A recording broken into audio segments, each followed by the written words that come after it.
pero la realidad es que la diabetes, su definición es diabetes, orinar muchas veces durante el día, diabetes, orina muchas veces durante el día. Mellitus, miel, orina muchas veces miel durante el día. Esa fue la definición real. Por eso hacía el diagnóstico del diabético que el individuo del campo orinaba, separaba las moscas y decía, estás diabético. Me parecieron otras definiciones pues interesantes de acuerdo a sus conceptos. Después pregunté cuántos tipos de diabetes conoces y entonces pues algunos daban algunas excusas no correctas, otras muy sabias. La realidad es que la diabetes 1 y diabetes 2 es la que se maneja y a veces cuando no estamos relacionados con el cuerpo médico no entendemos. Diabetes 1 es aquel individuo que vive solamente con insulina. Su cuerpo no está secretando insulina. La diabetes 2 es la que tratamos todo el mundo. Ahí estamos todos de acuerdo, que contentos, que felices. Pero después viene la problemática. Diabetes gestacional. Cuando una persona está diabética y se embaraza, como que ya desde el punto de vista de las decisiones integrativas empieza a complicarse la vida en el diagnóstico y tratamiento. Luego la diabetes exógena, aquí el dragón. Bueno, todos somos dragones, ¿no? Cuando hacíamos un taquito, no un taquito humano, un taquito de canasta, un taquito de los domingos, pero no comen dragón, entonces se vuelven gordos. Bueno, es exógena. Pero ahora la endógena es la diabetes hereditaria. Y luego viene la diabetes tumoral, y luego viene la diabetes por alimentos, luego por medicamentos, luego por soluciones. Como ya desde el punto de vista de la medicina integrativa, de la medicina complementaria, se nos va complicando tanto el diagnóstico como el tratamiento. Ese censo fui recogiendo en la mañana.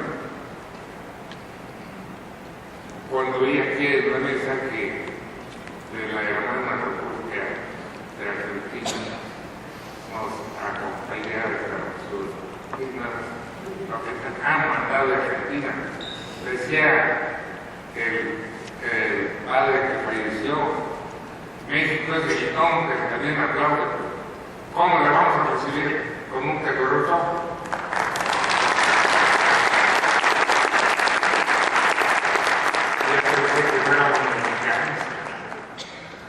También de la República de Venezuela, a un gran maestro, Rafael García Chacón, también lo recibimos porque es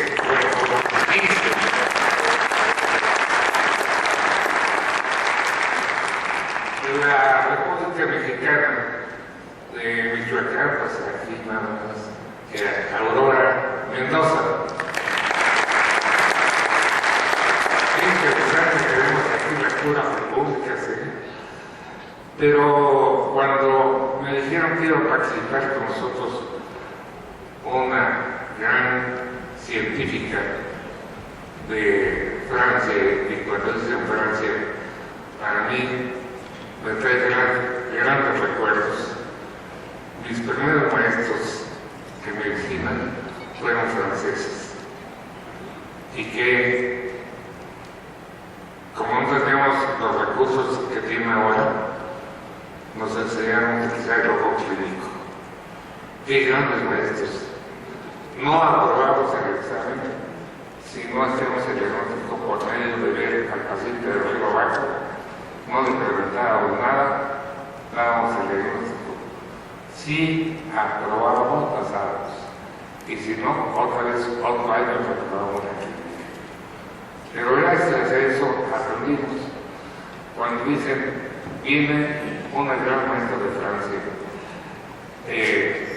empiezo a ver su currículum, una mujer que desde los 8 años de edad empezó a llamar la atención el universo, el cosmos, y ahora nos ha dejado tanta sabiduría del universo que la vamos a recibir con un caluroso aplauso a familia.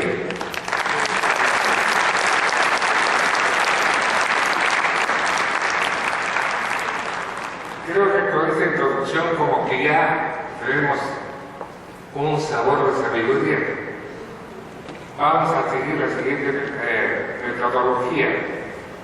Voy a hacerles una pregunta a cada uno de los profesores de acuerdo al censo que hice en la mañana. Cuando terminemos, ya saben que el tiempo aquí nos come, nos apresura. Cuando terminemos, las dudas que ustedes tengan, nos las hacen saber. Hay ediciones con micrófono. Lo que sí te voy a pedir es que digan su nombre de ustedes, cuál es su medicina a la que ejercen, practican. Y después, si la pregunta es hacia alguno de nosotros, o la pregunta es a toda la mesa. ¿Sí me expliqué? ¿O no me entendí? Bueno, ustedes preguntan de qué contestamos. Voy a empezar en primer lugar a ver si te posible. Sí, bueno, ya te llegaron el premio. Ya te llegaron. Fíjense, la maestra es muy reconocida internacionalmente en las pruebas de bar, pero tuve la fortuna y gracias al divino creador de haber vivido con el Requijón y la maestra. Me pareció muy importante sus conceptos que tienen sobre la diabetes. Sí, le pedí a la maestra que nos dijera, pues aquella vez les pusieron tan hermosos los conceptos de diabetes. Háganos favor de tomar la pregunta. Hola, ¿qué tal? Muy buenos días. Resulta que yo soy psicóloga clínica, psicóloga social, además soy naturópata, entonces mi enfoque es bastante integral.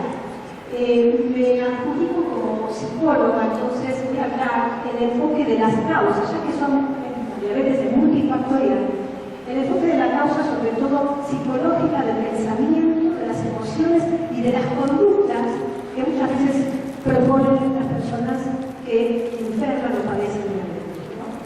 Resulta que voy a tomar la idea de la medicina psicosomática que nace hace más de 65 años con Franz Alexander, Alexander Newman, que realmente ellos ubican un perfil psicológico detrás de cada patología física.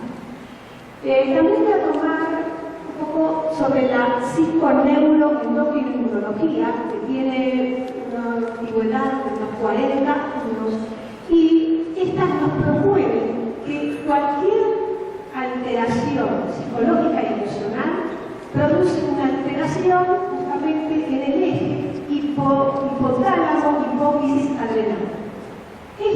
Lo que ocurre es que la hipersecreción de cortisol inhibe la producción de insulina en el páncreas, así como bajan las defensas, y así también como eleva la presión arterial. Entonces acá, trabajar sobre las emociones es revisar que si la insulina es la llave que abre la célula para que la glucosa ingrese, entonces tendríamos que hablar que la energía que necesita esa célula está relacionada con amor, simbólicamente, con ternura, con suavidad. Entonces, ¿qué le pasa a una persona o al perfil que padece diabetes? Tienen inseguridad. Les voy a comentar lo que se ha encontrado en 65 años y que nadie se sienta ofendido por si padece la enfermedad. Y sobre todo porque tenemos que tener en cuenta que no es solamente un síntoma o dos, son 3 o 4 síntomas que van a predisponer la enfermedad. Estamos de acuerdo, ¿no? Que no es como muchos libros indican, una patología con una emoción. No es así. Por eso voy a hablar de una multiplicidad de emociones y de rasgos característicos que tiene la persona que padece diabetes. Decimos que así como se comporta la célula, que no se puede abrir, tampoco se puede abrir la personalidad al recibir el amor, el dulce, la ternura de afuera. Entonces son personas inseguras, con baja estima, que se sienten pusilánimes, con nada de valor en sí. Entonces se ubican en una posición muy derrotista, muy pasiva frente a la petición del afecto. Entonces lo que tenemos que hablar acá es una persona que tiene hambre de amor o hambre de afecto en vez de hambre de dulces. Y maneja los carbohidratos como si fuera un hambriento, en este caso de amor. Entonces lo que dice la mayoría de la bibliografía, y se las comento porque es una personalidad muy importante en Buenos Aires, que es el presidente de la Asociación de Psicosomáticas de Buenos Aires, que pertenece a Asociaciones del Mundo, que se llama Luis Chiosa. Con gusto le doy el nombre del autor y pueden encontrar en la Fundación Chiosa los libros por PDF gratuitamente. Les comento que, bueno, es una información muy psicoanalítica, es un poco difícil de entender, pero estamos tratando de hablar lo más amenamente posible. Resulta que esta persona con inseguridad tiene hambre de afecto, por lo tanto, cuando lo busca no le alcanza lo que necesita, entonces se vuelve insatisfecho. Y para compensar esa insatisfacción o esa frustración, come dulces. Los dulces sabemos que la sustancia que tienen los dulces en general es el triptófano, que es el aminoácido precursor de la serotonina, que trabaja justamente en levantar el ánimo, trabaja en el humor, ¿no? Entonces, como necesita compensar esa glucosa que no le interesa, come justamente el dulce. Otra de las cosas que tiene, como está insatisfecho, tiene una melancolía encubierta, puede producir tristezas y depresión. Y no encubierta porque enmascara muchas veces las emociones que tiene. Entonces, la propuesta acá es trabajar psicológica y emocionalmente en esta persona que sufre de diabetes, que son justamente el antecedente casi fundamental de toda enfermedad, según la psiconeuroinmunología y la medicina psicosomática apuestan a revisar cómo se siente. Es más, hablar de emociones en estos momentos, ya los médicos están adjudicando un papel, un rol muy importante a la parte psicológica y emocional, porque los pensamientos se meten en una química, esa química es un neurotransmisor que va a dar lugar a una emoción determinada, y esa emoción, si no se va a expresar, como decía Freud, si los afectos están ocultos y los pensamientos se reprimen, seguramente va a dar lugar a una expresión en el cuerpo. Entonces, yo creo que existen muchas técnicas, ahora vamos a revisar de todas las técnicas que podríamos utilizar para revertir esta situación y sobre todo que la persona se sienta más alegre, con capacidad de recibir el amor que necesita y que se merece. Gracias. ¿Qué les pareció? Interesante, ¿verdad? ¿Ya se durmieron?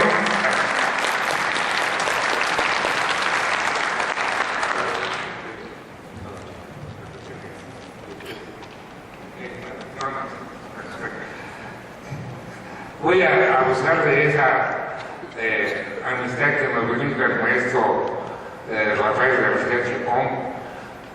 He tenido la oportunidad de escuchar varias de sus clases, un individuo con mucha sabiduría, didáctica y pedagogía maravillosa, y lo más hermoso, un libro de diabetes. Y ahí tiene unos conceptos de nutrición para el diabético, y otra que está bien visto, porque lo veo más visto que en muchas ocasiones. Le vamos a pedir que nos hable de la nutrición para el diabético. Maestro, por favor. Buenas tardes. Gracias a la organizadora de esto y gracias a ustedes por asistir. Y yo quiero hablar de un tema nuevo. Cuando hablamos con nuestros consultantes, se sorprenden del concepto. Yo les digo, ustedes hasta ahora han pensado que la diabetes es una enfermedad que se controla. Estamos hablando de diabetes tipo 2, que es la que más mata personas en México y genera el mayor gasto en Secretaría de Salud en los hospitales. Hablando les digo, hasta ahora yo he oído hablar de que hay que controlar la diabetes. Vamos a empezar con otro camino. Vamos a intentar revertir la enfermedad. Entonces, de lo que nosotros, nuestro trabajo va en la dirección de la reversión de la diabetes. Como el tema es tan interesante y novedoso, pues es muy valioso. Son cosas como esta. Hay que cambiar para la reversión, hay que cambiar de paradigma. El paradigma hace poco era de que la diabetes era una enfermedad del metabolismo de los carbohidratos. Y en función de eso, pues sencillamente había que variar la alimentación y especialmente con los carbohidratos y la cosa funcionaba. Eso fue durante varias décadas hasta que en la década de los 90 empieza la intercambio mostrando que si se restringían las grasas, los diabéticos evolucionaban mejor que cuando se restringían los carbohidratos. Entonces empezaron a variarse los conceptos para sacar, y hay una experiencia de todos los clínicos, que es la siguiente. Tenemos consultantes diabéticos que comen 0 carbohidratos y de todas maneras su insulina no es suficiente y llega con 300 o 150 miligramos por decilitro de glucosa en sangre. Entonces, pero si no estás comiendo carbohidratos, ¿qué pasa? Detrás de eso hay algo más. Empieza con algo que te da la glucosa. El problema principal en la diabetes tipo 2 no es la insulina, sino que la célula se abre con amor a eso, a la insulina que todavía circula. La mayoría de los diabéticos tipo 2 empiezan siendo hiperinsulínicos y solo se ponen hipoinsulínicos en etapas avanzadas. Y entonces se empezó a estudiar en aquella época el fenómeno de resistencia a la insulina como causa básica. Hoy en día se considera la causa básica del desarrollo de la enfermedad, la resistencia a la insulina. Y el cambio termina fijándose porque la sobredemanda de una insulina que cada vez funciona menos porque la célula no la recibe. Pues bien, entonces venían preguntas más de por qué la célula no es sensible a la insulina. Y es donde empieza un nuevo enfoque que es el manejo de la diabetes. Y el enfoque es que la persona tiene, de una manera hereditaria o congénita, dificultad para manejar las altas cargas calóricas. Que se restringimos los glúcidos o las grasas, que tienen más calorías y la persona también mejora. Entonces, empieza a pensarse, empezamos a pensar muchos otros, de que el problema no eran los carbohidratos, sino la alta carga calórica que recibía la persona. Bien, había algunos modelos experimentales previos de la Universidad de California de Los Ángeles que mostraban que las ratas que tenían genética de diabéticos, ratas endogámicas, cuando se sometían a dieta de restricción calórica no desarrollaban enfermedad. Entonces, había un antecedente, pero no había mucho más. Sin embargo, a partir del 2007 empiezan a publicarse los casos de reversión de diabetes en seres humanos. Los primeros casos, y aún sigue publicándose, son de reversión de diabetes con cirugía bariátrica, donde hay una restricción severa y obligatoria de la carga calórica y la persona rápidamente empieza a dejar de necesitar medicamentos, posteriormente empiezan a mejorar las funciones que han ido deteriorándose y finalmente le hacen todas las pruebas de tolerancia a la glucosa, etc. y es normal. Eso, de acuerdo a los metaanálisis publicados, llega a ser hasta el 80%. Entonces, nosotros venimos trabajando en la hipótesis de que la diabetes era una enfermedad principalmente y no únicamente dietética, la tipo 2, y por sobrecarga calórica. Por supuesto, la experiencia con los consultantes era muy buena, llegaba la persona usaba insulina, medicamentos hipoglicemiantes, y a pesar de eso tenía los medicamentos, la glucosa en sangre mal, y entonces, posteriormente nosotros, al restringir la caloría, dejaban de necesitar insulina en los medicamentos. Pero no fue así, más de 2 años que empiezan a publicarse en la tercera instituto médico casos de prevención de seres humanos con manejo de dieta baja carga calórica. Entonces, digamos, hay toda una estructura científica. En nuestro trabajo tuvimos que vencer varios, digamos, mitos para poder revertir la diabetes en seres humanos. El primero y más difícil de los mitos era el siguiente. Yo creía, junto con mis colegas, que el diabético no debería ayunar. A mí me llegaban al hospital cuando estábamos de guardia, los diabéticos descompensados era porque hacían hipoglucemias cuando ayunaban.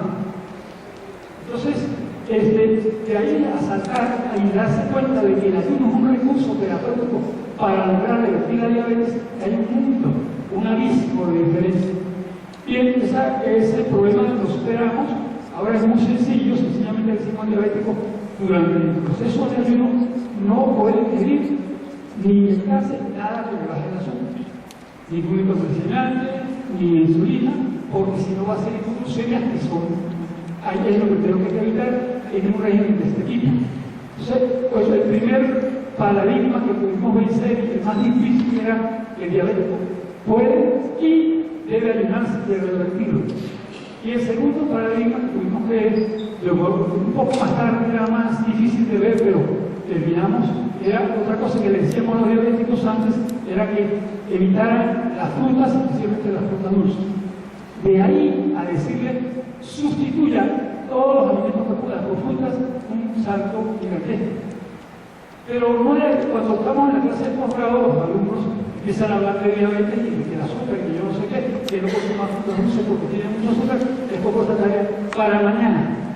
Tráigame la cantidad de calorías que tienen 100 gramos de plátano, 100 gramos de mamey, 100 gramos de uvas, 100 gramos de mango, etc. Y vamos a ver mañana. Entonces los colegas se sorprenden, que nosotros nutricionistas que conocen eso, cuando se dan cuenta que todos tienen menos de 90 calorías o sobre 100 gramos, todos. Algunos 60, otros 70, varía de acuerdo a la fruta.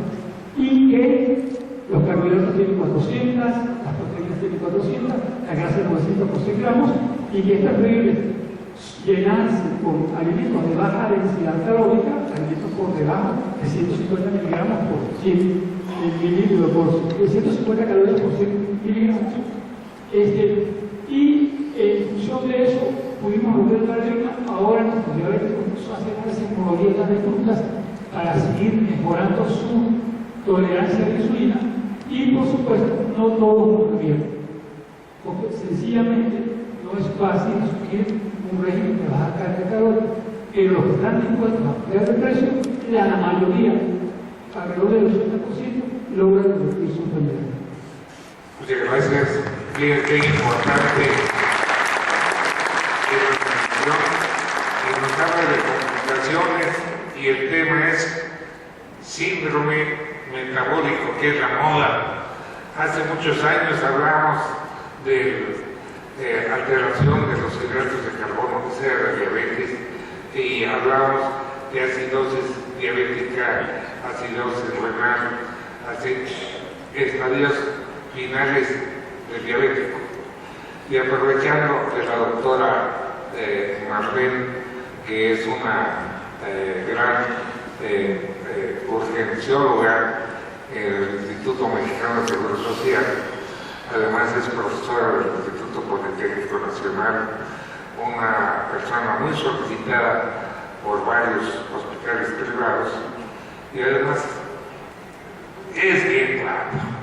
Le pregunto a uno que contesta, por eso digo y le pido de favor que nos resuman qué es el síndrome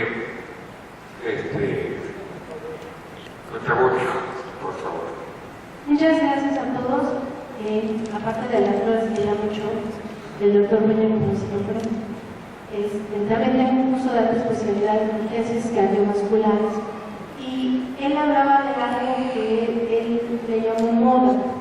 Realmente el síndrome metabólico no es una moda, porque aunque me vea joven, no es nada joven. Tiene más de 20 años que yo egresé de la carrera, no voy a decir más de la especialidad, pero no me acuerdo. Entonces, desde que yo salí y entré a la residencia, ya se hablaba del síndrome metabólico, y no cardiovascular para enfermedades vasculares como sería en un momento dado el infarto o un miocardio. Ya empezamos a ver que también había factores que llevaban a favorecer a la diabetes mellitus.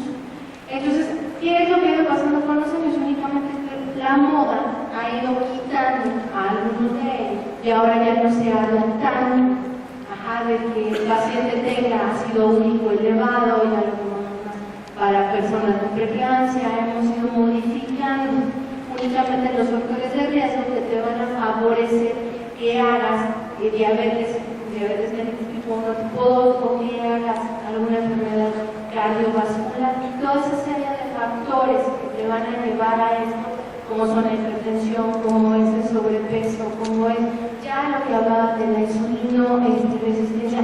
Me encantó que hablaran sobre la parte psicológica, porque eso sí es cierto.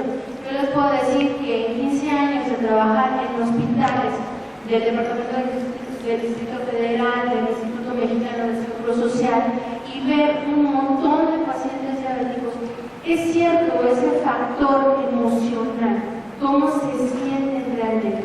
El que ellos estén hospitalizados para ellos significa que esto ya no tiene un buen pronóstico, ellos ya no quieren ni vernos, realmente evitando muchas veces ya las bajas, porque creo que la gente se pone más temerosa cuando ve nuestra bata blanca, y de ahí salió la percepción de bata blanca.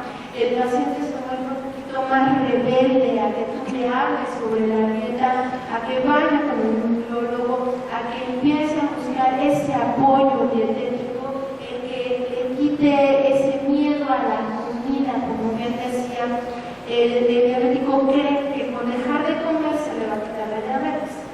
Y vemos que no, y aquí eran muy benevolentes, decían, encontramos cosas de 300, 400 litros de avión, encontramos cosas de 800, los que todavía se tienen tiempo de llegar con 1500, con triglicéridos de 1200, colesteroles de 800, 900. Esa es nuestra dieta cotidiana, ¿sí? Entonces el síndrome metabólico, lo que nosotros estamos viendo es que se está convirtiendo en algo que estamos minimizando, en algo que estamos desvalorizando. No solo los médicos que nos dedicamos a la medicina de hospital, desde los que estamos fuera de la casa, sí que creemos que un paciente anda circulando con glucosa de 140, tengo compañeros que dicen, está bien y váyase a la casa, cuando que la haga de 140 ya no es un nivel normal. Cuando anda con colesteroles de 110, DHL, colesteroles de alta y baja densidad tan elevados, así que ya hay montones de guías que dicen que la meta es tenerlos en 70 y nos conformamos con que el paciente los tenga en 100, ya no es suficiente. Cuando tenemos pacientes con hipertensiones arteriales 150/90, 60/90, está bien, son niveles normales. Eso no está bien, eso es lo que hace que finalmente al paciente lo lleves a que desarrolle una enfermedad cardiovascular o una diabetes tipo 1, tipo 2, dependiendo de la edad. Nos enseñaron a muchos, la grandiosa fortuna de ser madres, de ver a los niños Gerber. Entre más bonito estaba más sano, y entre más era el niño desnutrido, y ahora ya nos dimos cuenta que en México preocupamos en primer lugar la obesidad de México. Ese niño Gerber gordito que nació ahora ya se convirtió en el adolescente Gerber que creció gordo y siguió gordo y seguimos siendo gordos, ¿sí? Y ya no nada más es la dieta, es nuestro sedentarismo, es el modo de vida en el que vivimos, el que nos resistamos nosotros a tener ese contacto con el médico y aceptar que tenemos un problema tanto de depresión, tanto de mala dieta, tanto de mal apego al tratamiento, que hace que finalmente el paciente se complique y tengamos que ver diabéticos amputados, tengamos que ver pacientes que tienen ceguera, que hicieron retinopatía diabética, tengamos que ver pacientes dializados o no dializados, por padres, por cosas que pudimos manejar desde un principio. Ya no se vale que llegue un paciente que si lo encuentras con una glucosa alta y ves que tiene un ácido úrico elevado, tiene la presión alta, porque en ese momento la urgencia él vino porque se sentía mal, porque estaba mucho, tenía náusea, vómitos. Bueno, era la hiperglucemia lo que nos trajo urgencias. Hagas, ojos y oídos sordos, a ese ácido úrico elevado, a ese colesterol y triglicéridos altos, a esa hipertensión alta. El síndrome metabólico es una enfermedad que requiere de un tratamiento multidisciplinar, que requiere tanto de los fármacos de nosotros como de la medicina alternativa que ustedes ejercen. ¿Sí? Necesitamos la dieta, la parte psicológica, que es tan importante para que el paciente acepte primero su enfermedad, aprenda a vivir con ella y que no nos tenga miedo. El síndrome metabólico, a lo que ellos ahora hablan de reversibilidad, nosotros lo vemos como fases de autocontrol y que esas fases de autocontrol muchas veces nos alertan de que hay otras cosas más allá que podemos hacer. Muchas gracias. Entonces, dicen síndrome, que es un síndrome conjunto de signos y síntomas.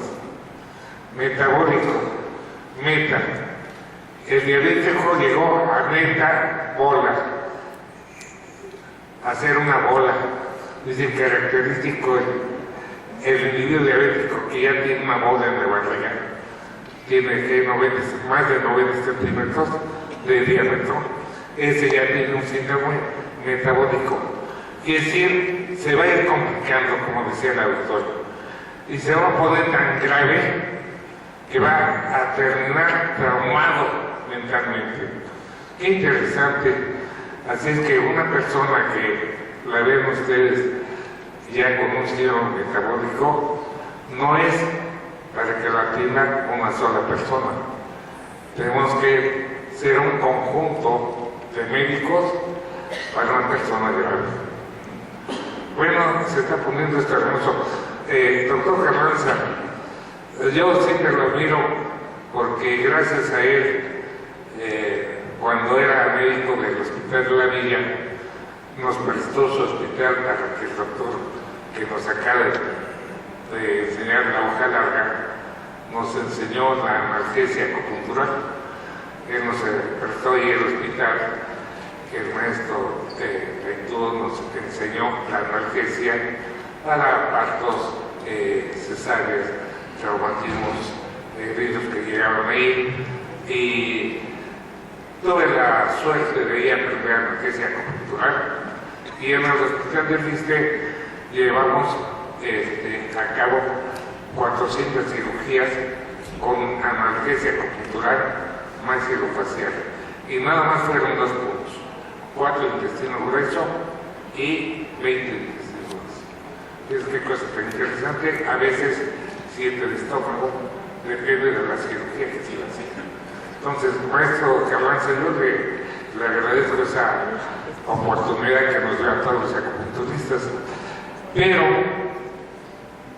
quiero que me entienda que estamos en un congreso internacional donde se ha incorporado las medicinas integrativas dentro de su experiencia, porque también ha sido, así como el maestro Chacón, inquieto en la investigación de las medicinas integrativas. ¿Cuál nos recomienda que usted esté convencido que son buenas para la diabetes, por favor? Buenas tardes a todos ustedes. Gracias por la invitación de UNAMCA para participar en esta mesa. Se han abierto nuevas posibilidades para el manejo de la diabetes. No quiero pasar por alto una condición que nos corresponde como responsabilidad a cada uno de nosotros. En lo personal y también como buscadores en nuestro hogar o en otros ámbitos, traemos una genética hispánica fuerte que se está manifestando, no deja de manifestarse, generación tras generación heredamos estos genes relacionados con la obesidad, que hoy, dada la longevidad de la población, nos ha llevado a manifestaciones más allá de esta obesidad y que hoy llamamos la diabetes, hipertensión, etcétera, enfermedades crónico-degenerativas. Sabiendo este antecedente, ¿qué nos toca hacer? Cambiar nuestros hábitos, educar a los que nos rodean en nuevos hábitos de alimentación, nuevos hábitos de ejercicio, nuevos hábitos de horarios de trabajo, de descanso, de recreación.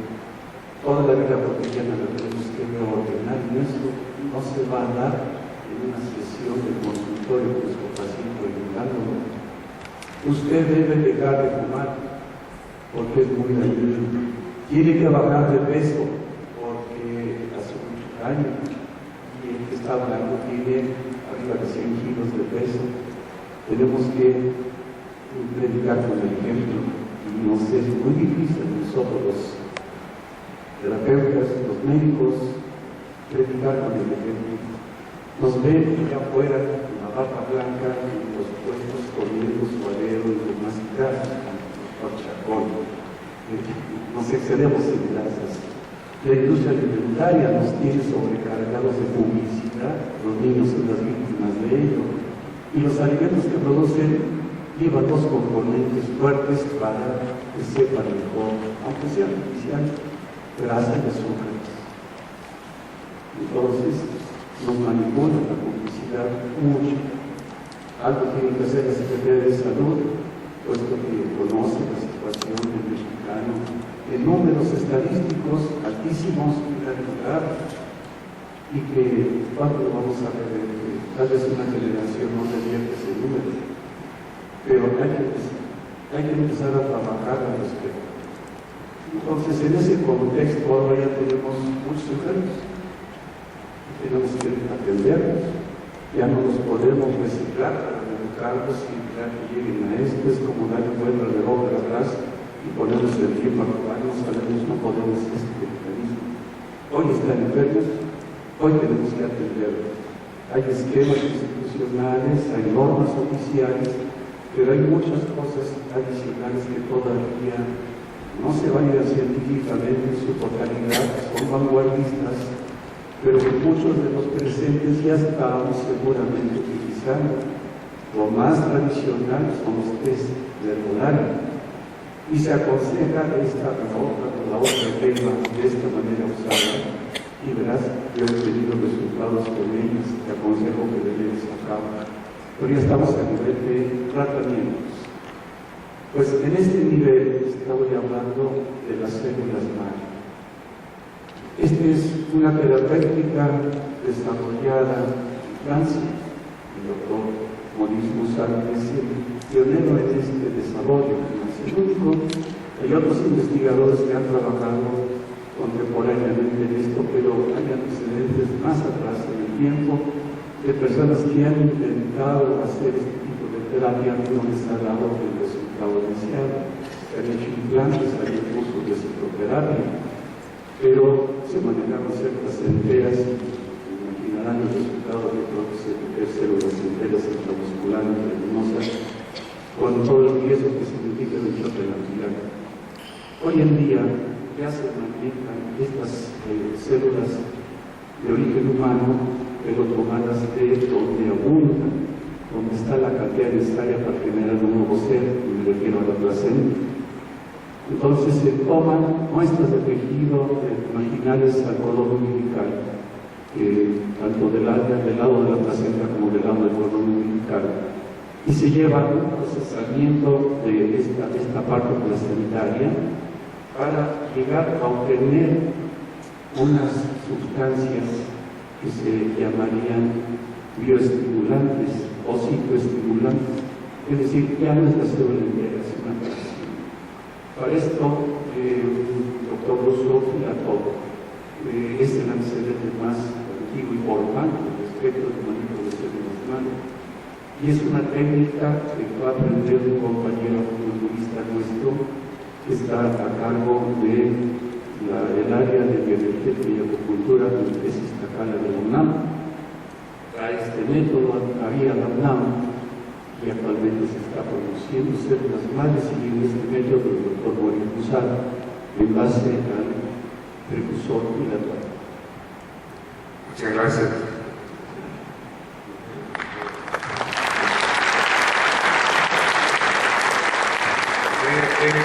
interesante se está poniendo todo esto. Vamos ahora a la República Mexicana. Vamos a recibir aquí a la doctora Mendoza. El doctor Tomás Alcocer le tiene una alta estima porque ha estudiado casos de gangrena diabética y sí le diría, no sé, a favor de explicarnos cómo los ha tratado. Bueno, buenas tardes. Yo no voy a hablar de diabetes como en este programa, ya que todos ustedes conocen patologías manejos. A mí me interesa darles a conocer un caso que con acupuntura y con un tratamiento específico ha salido adelante. Voy a explicar.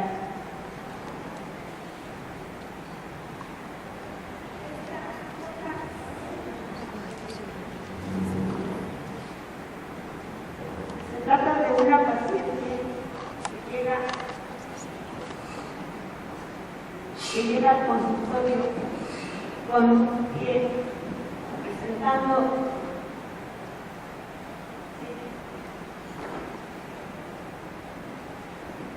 una gangrena ya muy avanzada, ya con un plan de cirugía, amputación arriba de rodillas, inferior de rodillas. La señora muy angustiada llega porque ya había tenido tratamiento durante un año.